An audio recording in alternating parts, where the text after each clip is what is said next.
Luces antiguas, de Algernon Blackwood. Desde Southwater, donde se apeó del tren, el camino iba derecho hacia poniente. Eso lo sabía. Por lo demás confiaba en la suerte, ya que era uno de esos andariegos impenitentes a los que no les gusta preguntar. Tenía ese instinto y generalmente le funcionaba bastante bien. Una milla o así en dirección oeste por el camino arenoso hasta llegar a un paso de cerca a la derecha. Desde ahí cruza al campo traviesa. Verá el edificio rojo justo delante de usted. Echó una mirada, otra vez, a las instrucciones de la postal y otra vez trató de descifrar la frase borrada. En vano. Había sido tachada con tanto cuidado que no le quedaba una sola palabra legible. Las frases tachadas en una carta son siempre fascinantes. Se preguntó qué sería lo que había tenido que borrar con tanto cuidado. La tarde era tormentosa, con un ventarrón que venía aullando del mar y barría los bosques de Sussex. Unas nubes pesadas de bordes redondos y apelmazados entrechocaban a los espacios abiertos del cielo azul. A lo lejos, la línea de lomas recorría el horizonte como una ola inminente. Chacknobury Ring parecía surcar la cresta como un barco veloz con el casco inclinado por el viento de popa. Se quitó el sombrero y avivó el paso aspirando con placer y satisfacción grandes bocanadas de aire.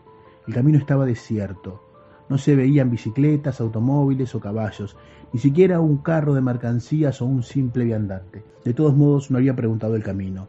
Con la mirada atenta a la aparición del paso de cerca, caminaba pesadamente mientras el viento le sacudía la capa contra la cara y rizaba los charcos azules del camino amarillento. Los árboles mostraban el blanco en vez de sus hojas. Los helechos, la yerba nueva y alta, se inclinaban en una única dirección. El día estaba lleno de vida y había animación y movimiento en todas partes. Y para un agrimensor de Croydon, recién llegado de su oficina, esto era como unas vacaciones en el mar. Era un día de aventuras, y su corazón se elevaba por unirse al talante de la naturaleza.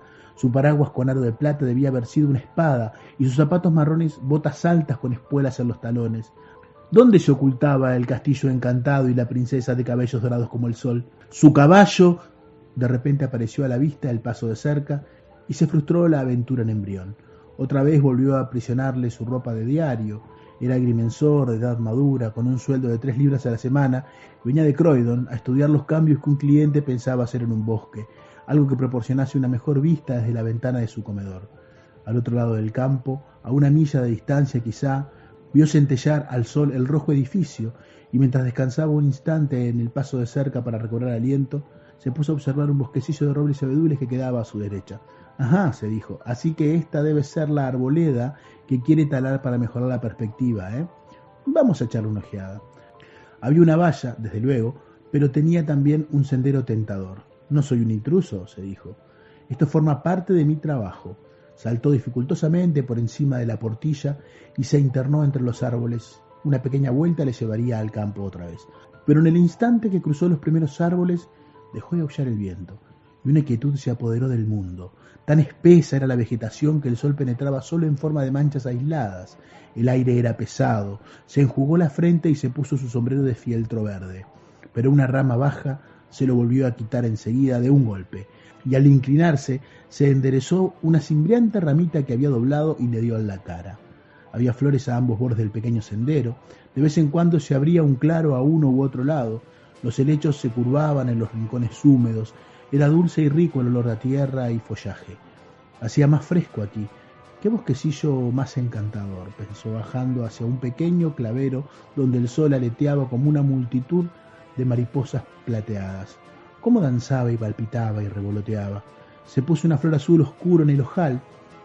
Nuevamente, al incorporarse, le quitó el sombrero un golpe de rama de roble, derribándoselo por delante de los ojos.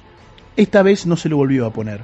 Balanceando el paraguas, prosiguió su camino con la cabeza descubierta, silbando sonoramente. Pero el espesor de los árboles animaba poco a silbar, y parecieron enfriarse algo su alegría y su ánimo. De repente se dio cuenta que caminaba con cautela. La quietud del bosque era de lo más singular. Hubo un susurro entre los helechos y las hojas. Algo saltó de repente al sendero a unas 10 varas de él. Se detuvo un instante, irguiendo la cabeza ladeada para mirar, y luego se zambulló otra vez en la maleza a la velocidad de una sombra. Se sobresaltó como un niño miedoso, y un segundo después se rió de que un mero faisán lo hubiese asustado. Oyó un traqueteo de ruedas a lo lejos en el camino y sin saber por qué le resultó grato ese ruido. El carro del viejo carnicero, se dijo. Entonces se dio cuenta que iba en dirección equivocada y que, no sabía cómo, había dado media vuelta porque el camino debía quedar detrás de él y no delante. Con que se metió apresuradamente por otro estrecho claro que se perdía en el verdor que tenía a su derecha. Esta es la dirección, por supuesto, se dijo. Me han debido despistar los árboles. Y de repente descubrió que estaba junto a la portilla que había saltado para entrar. Había estado andando en círculo. La sorpresa aquí se convirtió casi en desconcierto.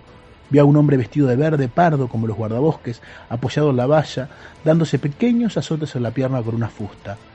«Voy a casa del señor Lumley», explicó el caminante.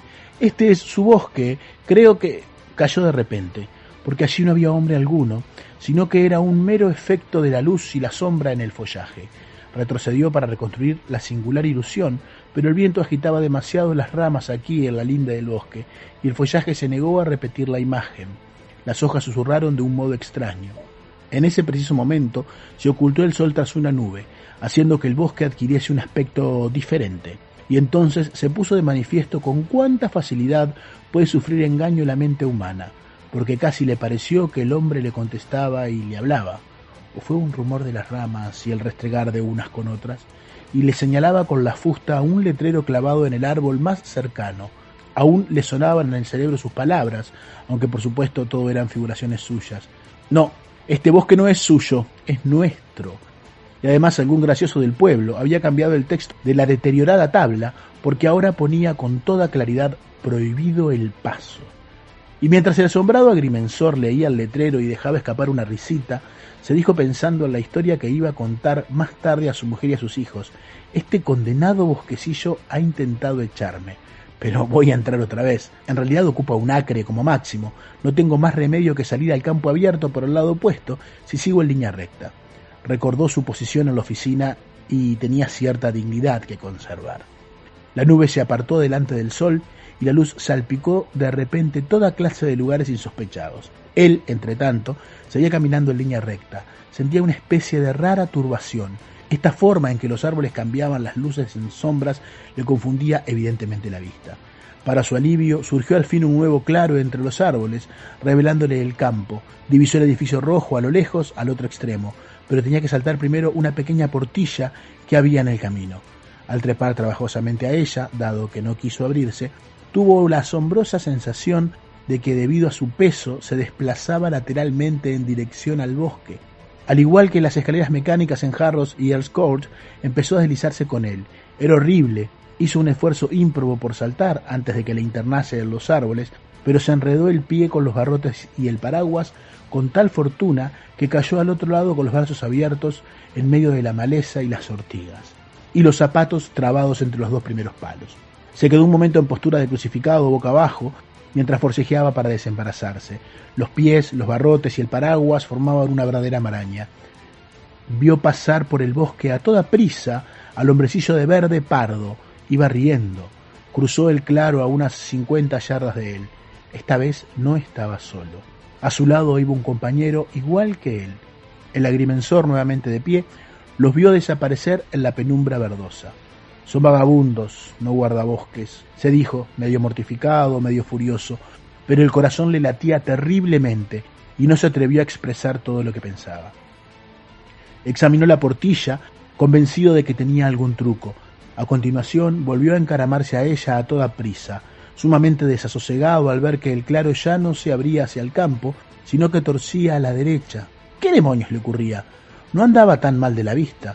De nuevo asomó el sol de repente con su esplendor y sembró el suelo del bosque de charcos plateados, y en ese mismo instante cruzó aullando una furiosa ráfaga de viento. Empezaron a caer gotas en todas partes sobre las hojas, produciendo un golpeteo como de multitud de pisadas. El bosquecillo entero se estremeció y comenzó a agitarse. «Válgame Dios, ahora se pone a llover», pensó el agrimensor, y al ir a echar mano del paraguas descubrió que lo había perdido. Volvió a la portilla y vio que se le había caído al otro lado. Para su asombro, descubrió el campo al otro extremo del claro y también la casa roja iluminada por el sol del atardecer. Se echó a reír entonces, porque naturalmente en su forcejeo con los barrotes se había dado la vuelta y había caído hacia atrás y no hacia adelante. Saltó la portilla, con toda facilidad esta vez, y desanduvo sus pasos. Descubrió que el paraguas había perdido su aro de plata. Seguramente se le habría enganchado en un pie o un clavo o lo que fuera, y lo había arrancado. El agrimensor echó a correr.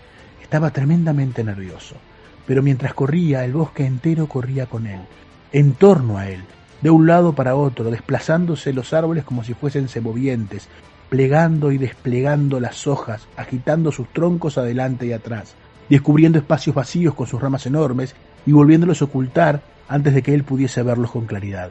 Había ruido de pisadas por todas partes y risas y voces que le gritaban y una multitud de figuras congregadas a su espalda, al extremo de que el claro hervía de movimiento y de vida.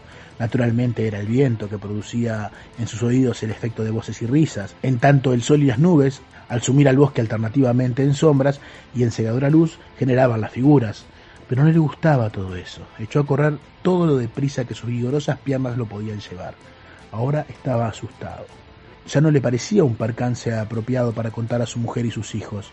Corría como el viento. Sin embargo, sus pies no hacían ruido en la hierba blanda y musgosa. Entonces, para su horror, vio que el claro se iba estrechando, que lo invadían la maleza y las ortigas, reduciéndolo a un sendero minúsculo y que terminaba unas 20 yardas más allá y desaparecía entre los árboles. Lo que no había logrado la portilla lo había conseguido con facilidad este complicado claro, meterlo materialmente en la espesa muchedumbre de árboles. Solo cabía hacer una cosa: dar media vuelta y regresar de nuevo, correr con todas las fuerzas hacia la vida que venía a su espalda, que lo seguía tan de cerca que casi lo tocaba y lo empujaba. Y eso fue lo que hizo, con atropellada valentía. Parecía una temeridad. Se volvió con una especie de salto violento, la cabeza baja, los hombros sacados, las manos extendidas delante de la cara. Se lanzó. Embistió como un ser acosado en dirección opuesta, por lo que ahora el viento le dio en la cara. ¡Dios mío! El claro que había dejado atrás se había cerrado también. No había sendero ninguno. Se dio la vuelta otra vez como un animal acorralado. Buscó con los ojos una salida, un modo de escapar. Buscó frenético, jadeante, aterrado hasta el tuétano, pero el follaje lo envolvía, las ramas le obstruían el paso. Los árboles estaban ahora inmóviles y juntos. No los agitaba el más leve soplo de aire. El sol en ese instante se ocultó tras una gran nube negra. El bosque entero se volvió oscuro y silencioso. Lo observó. Quizá fue este efecto final de súbita negrura lo que lo impulsó a actuar de manera insensata, como si hubiese perdido el juicio. El caso es que, sin pararse a pensar, se lanzó otra vez hacia los árboles. Tuvo la impresión de que lo rodeaban y lo sujetaban de manera asfixiante, y pensó que debía escapar a toda costa. Escapar, huir a la libertad del campo y el aire libre. Fue una reacción instintiva y, al parecer, embistió contra un roble que se había situado deliberadamente en el centro del sendero para detenerlo. Lo había visto desplazarse no menos de una yarda, siendo como era un profesional de la medición, acostumbrado al uso del teodolito y la cadena, tenía experiencia para saberlo. Cayó, vio las estrellas y sintió que 1000 dedos minúsculos tiraban de sus manos, sus tobillos y su cuello. Sin duda se debía al picor de las ortigas, eso lo pensó más tarde. En ese momento le pareció diabólicamente intencionado. Pero hubo otra ilusión extraordinaria para la que no encontró tan fácil explicación, porque un instante después, al parecer, el bosque entero desfilaba ante él con un profundo susurro de hojas y risas, de miles de pies y de pequeñas inquietas figuras. 2 hombres vestidos de verde pardo lo sacudieron enérgicamente y abrió los ojos para descubrir que yacía en el prado junto al paso de cerca donde había comenzado su increíble aventura. El bosque estaba en su sitio de siempre y lo contemplaba al sol. Encima de él sonreía burlón el deteriorado letrero: prohibido el paso. Con la mente y el cuerpo trastornados y bastante alterada su alma de empleado, el agrimensor echó a andar despacio a campo traviesa. Mientras caminaba, volvió a consultar las instrucciones de la tarjeta postal y descubrió con estupor que podía leer la frase borrada, pese a las tachaduras trazadas sobre ella. Hay un atajo que cruza el bosquecillo, el que quiero talar, si lo prefiere. Aunque las tachaduras sobre si lo prefiere hacían que pareciese otra cosa, parecía decir extrañamente si se atreve. Este es el bosquecillo que impide la vista de las lomas, explicó después su cliente, señalándolo desde el otro extremo del campo y consultando el plano que tenía junto a él.